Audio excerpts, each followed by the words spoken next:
Now for our story. Today, Aunt Mary Lane's farmhouse outside of Wakefield had a spruced-up, extra-tidy look about it. Lefty's accumulation of old farm journals and seed catalogs had been neatly stacked away in the magazine stand. Aunt Mary's mending basket had been relegated to the top of the sewing machine in her bedroom.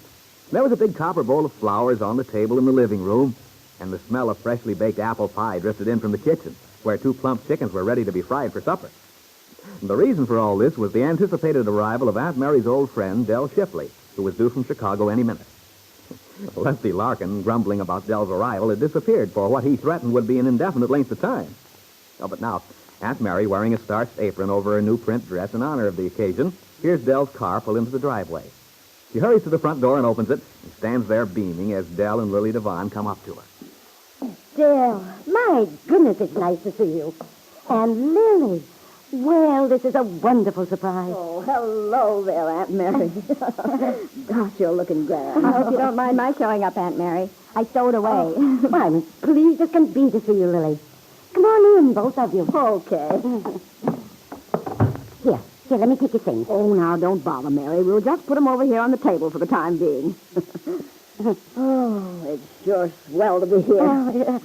Did you have a nice trip down? Oh, yeah, it was fine. We made good time, too. Didn't leave Chicago until after 10. That is good. Oh, Aunt Mary, this is nice. It's just the way Peggy described it to me. Is it, Lily? Mm-hmm. The house looks lovely, Mary.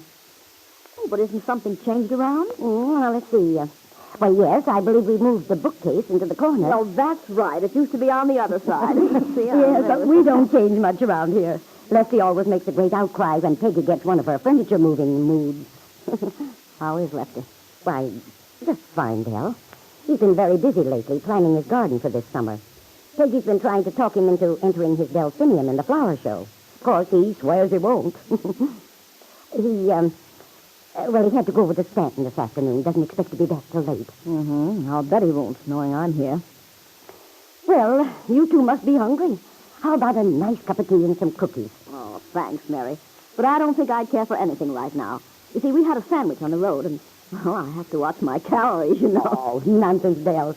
Why, you're just right. Oh, I wouldn't be if I didn't watch myself. No, I've got an appetite like a horse. Well, how about you, Lily? May I fix you something? Oh, no, thank you, Aunt Mary. Where's Peggy? Oh, Lily, she had to go into town, but she told me to tell you she'd be back right away. Oh, I'm dying to see her. She'll be very happy and surprised to see you, Lily. She talks about you so much. Well, I think I'll go out and wander around for a while. I know you two have a lot of things to talk over. I'd like to smell some of this fresh air I've been hearing about. There seems to be lots of it out here. The best in the country, right on this farm.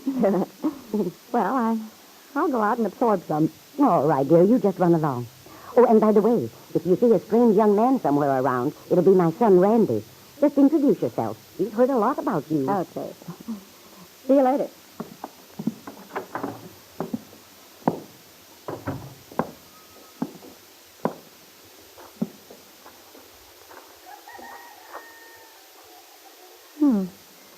Really does smell good.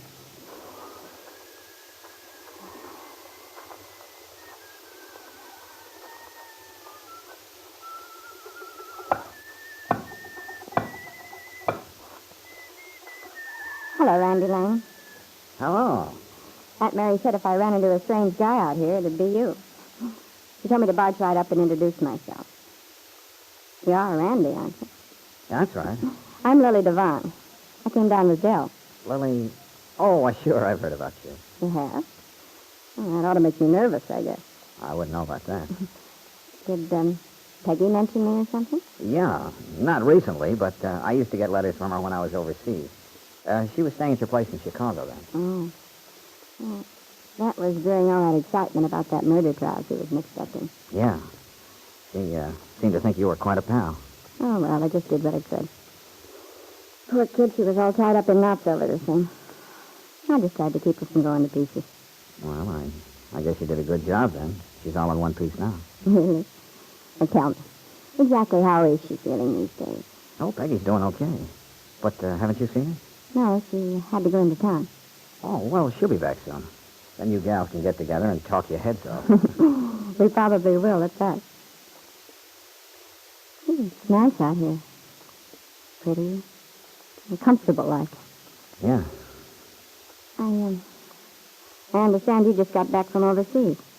Mm-hmm. It must be wonderful. Being home again. It is. I guess you saw a lot of excitement.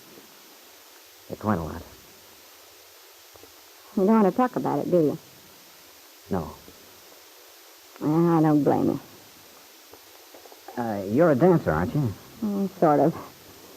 Nothing like Lisa Fenner, though. She's really good. Lisa, she's staying with you now, isn't she? How's she doing?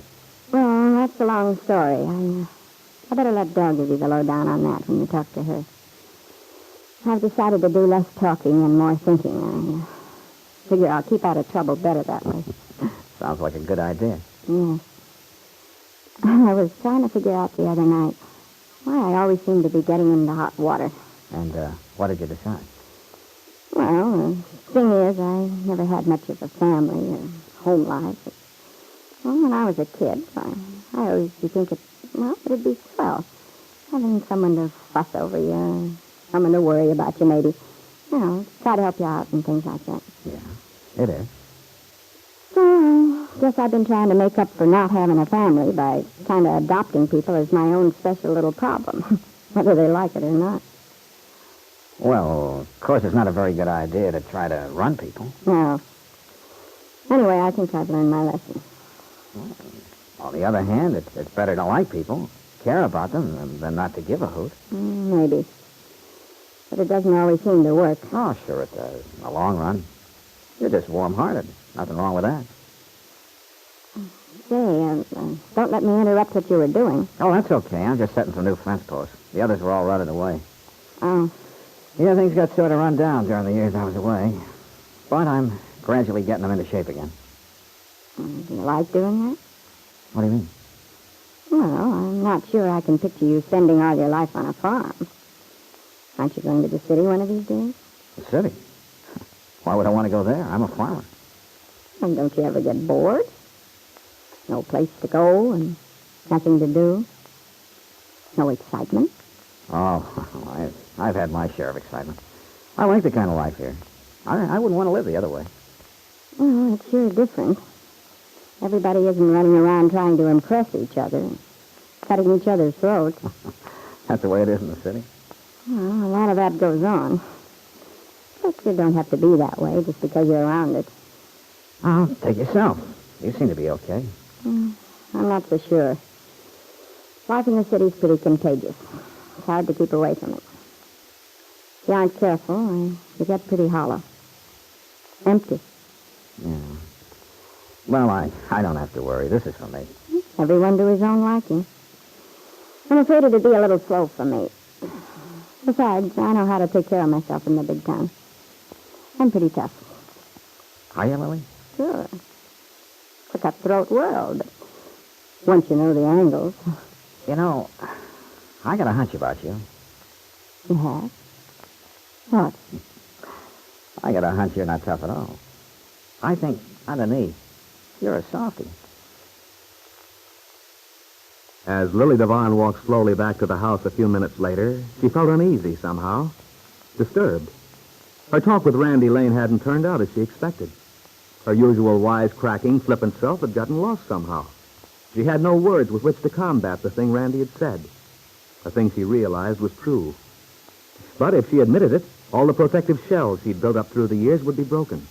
She'd be exposed. And Lily didn't want that. She was afraid of what might happen after that.